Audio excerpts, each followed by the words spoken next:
Today I'm going to talk about the informed consent.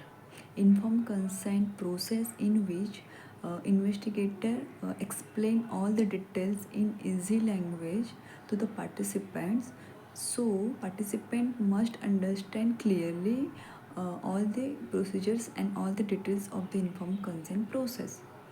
So before starting the clinical trial, participants voluntarily sign the consent. So it is necessary to sign the consent before starting the clinical trial.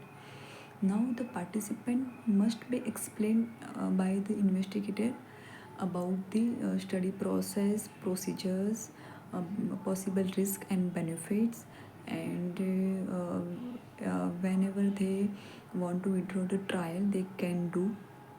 All that details must be explained by the investigator to the participants. Now, about the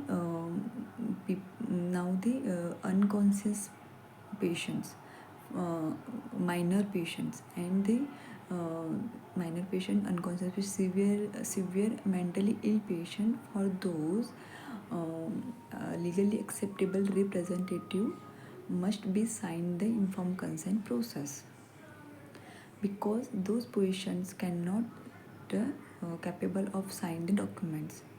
So that's why the LAR must be present and sign the document. Now, some cases in which the patient is illiterate and legally acceptable representative both are illiterate, in that case, the impartial witness must be signed the document.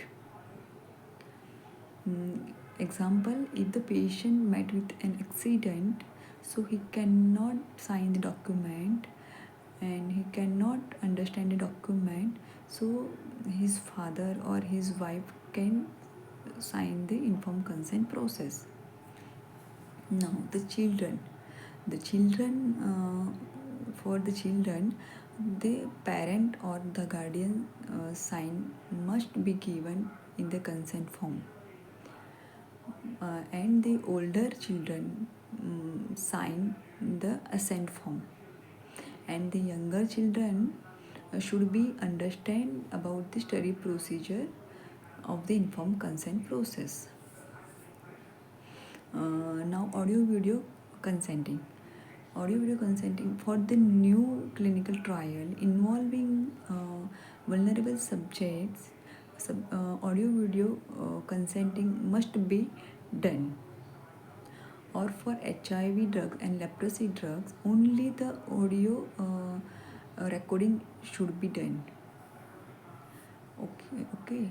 Now, the if now the starting the clinical trial, the informed consent process must be approved from the ethics committee as well as the central licensing authority. Then after the consent process should be started.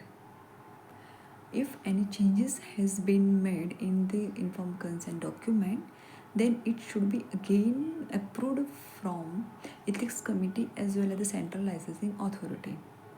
So in short, informed consent process is a document in which patient voluntarily give his or her willingness to participate into the study, and which is in written and signed by the patient.